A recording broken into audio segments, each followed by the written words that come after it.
Welcome to the project. We are excited to have you join the team in our endeavors. As a valuable worker on this site, we want you to know that we truly care about your safety. We want you to be able to go home each and every day as healthy as you were when you arrived on the project that morning. This safety orientation is designed to notify you of some very basic safety rules and regulations for this project. Please note, your employer is required to train you on the safety and health hazards in the workplace. This orientation is not a substitute for that training. Rather, it is designed as a general overview of some common safety issues that may arise on site. If you need further training, please discuss that with your supervisor. Please remember to think safe, work safe, and live safe. This video is for instructional purposes only. It is not intended to be used as a substitute for any training required by the Occupational Safety and Health Act or any other law, statute, or regulation. Compliance with such laws remains the obligation of the employer. Please take note of this information. The job site address, emergency numbers, and job site contacts may be useful in case of an emergency or if you have any safety concerns. All of this information is also posted in the construction office. If there is a job site emergency, 911 should be called. This is a basic look at the project map. The construction office has a map posted that will include up-to-date emergency meeting locations as the project is constructed. If there is an emergency, do not leave the site. Please meet at the emergency meeting location and wait until permission is given to return to work.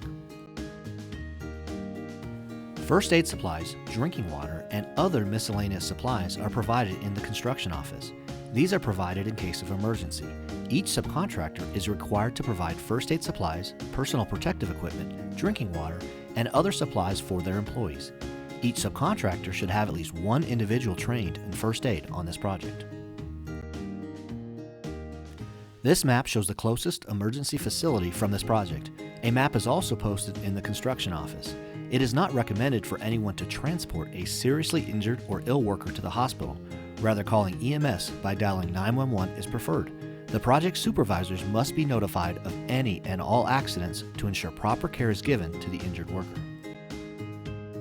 Personal protective equipment, commonly referred to as PPE, are important items used by workers to help protect them from certain hazards.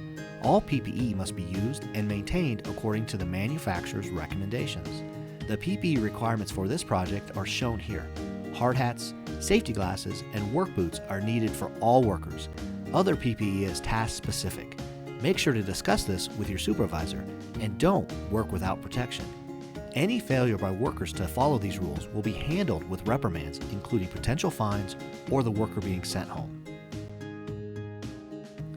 Each worker on this project has a right to know about the hazardous materials they work with and may be exposed to.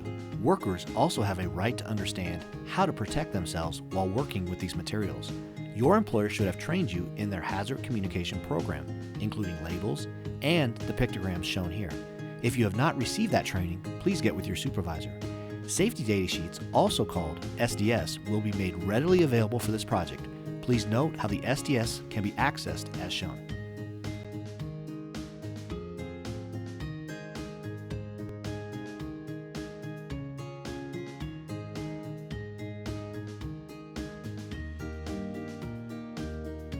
We will now present basic safety rules and regulations for this project.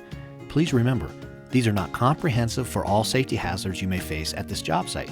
Your employer is responsible for providing you training on all hazards you may face, but ultimately, you are responsible for your own safety.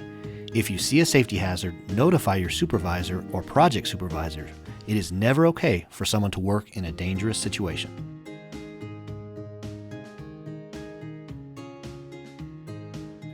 We will strive to make this a very professional, safe, and welcoming site. There will be no horseplay, drugs, alcohol, violence, harassment, or weapons on site. No one is allowed on site who is under the influence of alcohol or any drugs, including legal drugs. No one under 18 is allowed on the job site. Please only park in designated areas. Safe walkways must be maintained at all times. And at the end of each day, we ask you to clean up your work area. There will be trash containers around the site to dispose of waste. If there is any unsafe areas around the site, please communicate this with your supervisor or project supervision immediately so it can get addressed. Falls are the leading cause of death in construction. All workers shall abide by the 6-foot fall protection standard. All workers using fall protection must be trained in the proper use and proper assembly of such devices to ensure they are adequately being protected. The best way to prevent a fall is not to expose yourself to a fall in the first place. If the work can be done from below, that is always preferred. If you do have to work at heights, which we often do in construction, guardrails are a preferred protection. Guardrails consist of a top rail at 42 inches, a mid-rail at 21 inches, and a toe board. These rails must be capable of supporting at least 200 pounds of outward and downward force. Guardrails shall not have any nails or other sharp materials protruding from the guardrail system. Do not remove guardrails on the job site. When workers are installing the rails, they shall be protected by means of a personal fall arrest system. If guardrails won't work to protect you, the next option is what we call tying off. This means you secure yourself to a proper anchor point to prevent you from falling. A personal fall arrest system shall always consist of 3 parts: the anchor, the lifeline or lanyard, and the body harness. These 3 pieces of equipment, when used together, create the most effective way to protect your workers. Personal fall arrest systems must prevent the worker from free falling no more than 6 feet or hitting the work area below. It is much better to rig the system where it doesn't allow you to fall at all. Nobody wants to be attached to a leash, but is much better than falling. Another area of concern are floor holes. A hole, according to OSHA, is anything 2 inches or wider in diameter. Holes need to be protected, especially in high traffic areas like hallways and roofs.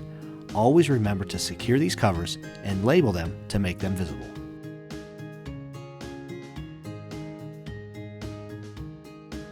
Ladders offer a wide range of uses on the job site. They help aid workers in getting closer to overhead work and allow access onto elevated landings. Workers should always maintain 3 points of contacts when ascending or descending the ladder. This means you cannot carry anything up the ladder. Always hoist up materials and tools. Extension ladders are used to access another level and must extend 3 feet above that level and be secured. Guardrails at the top are also required to prevent workers from falling into the ladder opening. Step ladders should be fully opened with the spreader bars locked. Workers should never stand on the top 2 rungs of a step ladder, as they can become off-balanced, causing a preventable accident. Many accidents are caused by workers not having the correct ladder. Talk to your supervisor if you need a different size or type of ladder to complete your work. Never try to make an improper ladder work. Always use the correct ladder for the job, and always inspect your ladder before each use.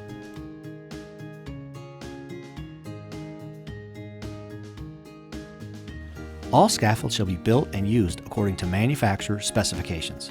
A competent person must be present when scaffolds are being erected. Daily scaffold inspections are required to be performed by that competent person. A recommended method to ensure scaffolds are being checked is to have a red tag, green tag system in place where the competent person signs and dates the tag. Any worker who works off the scaffold should be trained in scaffold awareness. Do not get on the scaffold unless you have been trained and have received permission from your supervisor. If any safety issues arise while in use, every worker has the authority to stop work and get with the competent person to correct them. Tools and equipment need to be inspected daily to ensure good working condition. All electrical equipment must be grounded or double insulated. Tools will not be modified in any way, and that includes removing guards and other safety features. Damaged equipment needs to be removed from service for repair. Electrical cords shall be in good shape without any nicks, frays, or other visible damage. The ground prong must be in place. Cords shall not run across walkways or stairs. Cords should be protected from vehicular damage.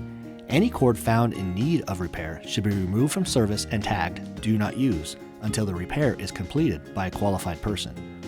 Always maintain proper clearance from overhead power lines. Pay particular attention when working with equipment, ladders, and scaffolding. Assume all electrical components are live and properly protected. Do not work around exposed electrical equipment.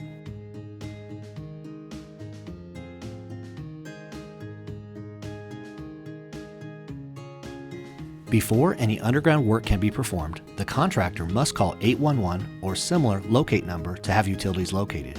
Do not start to dig without locates. Any excavation 5 feet deep or deeper must be adequately benched, sloped to prevent cave-in, or have a trench box installed to keep workers safe. A competent person must perform daily inspections on all excavations if employees are to work in them. If excavations are deeper than 4 feet, Ladders or other forms of egress must be provided for workers to safely enter and exit all excavations. There are no warning signs that an excavation is about to collapse. Make sure it is properly protected prior to entering. Motorized equipment can be extremely dangerous on any job site.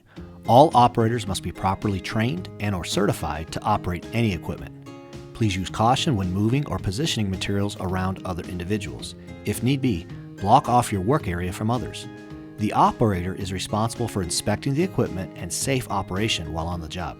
Do not operate unless you are trained and/or certified. Chemicals can pose many different hazards on the job. It is imperative that these hazards are communicated prior to work. Each worker must be trained by their employer before they begin to work with any chemical or material that is dangerous. Chemical containers must be properly labeled, and all safety data sheets must be available on the job site for review. Do not work with any chemicals unless you have been trained.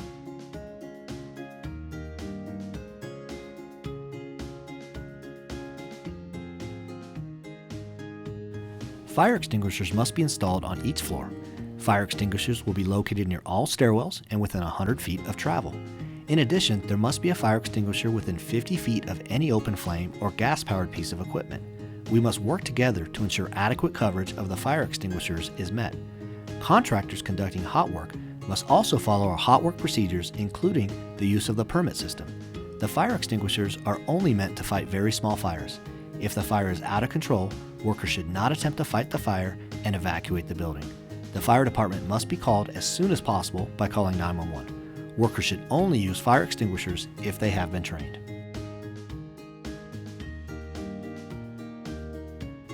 As mentioned previously, all walkways, corridors, and passageways must be kept clear at all times. Any trash or materials should be placed out of those areas. Workers are to maintain safe work areas and clean up at the end of each day. Do not leave your trash for another contractor. We want to work as a team on this project to ensure safety. Cranes are great tools to assist in moving materials and other items around the job site. They can save time and backs.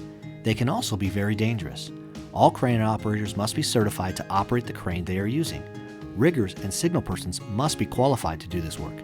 Many accidents occur to improper rigging of loads. Documentation of all training and certifications must be filed in the construction office before work begins. Workers must not operate a crane, rig a load, or signal an operator unless they have been properly trained. As mentioned previously, we never want you to work in an unsafe situation. We ask that you bring any situation like this to your supervisors or the project supervisor's attention so we can address the hazard immediately. Not only is this a requirement for this project, this is also a requirement by OSHA. The OSHA regulation states that each employee shall comply with occupational safety and health standards which pertain to their own actions and conduct. In other words, it's the law. You are responsible for your own safety.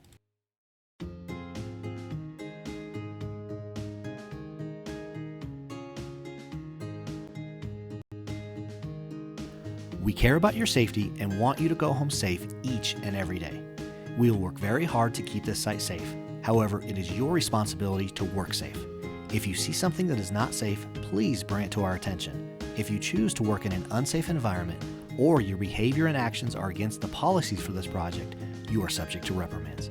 The safety violation reprimand policy for this project is posted in the construction office. Thank you for your time and attention during this safety orientation today. Your employer may have additional rules for safe work. Make sure to follow those rules. Please remember, this orientation doesn't replace any safety training your employer must provide you. We are excited to have you on this project and work with us to create a safe workplace for all. Please let us know if you have any questions or concerns. Remember, think safe, work safe, and live safe.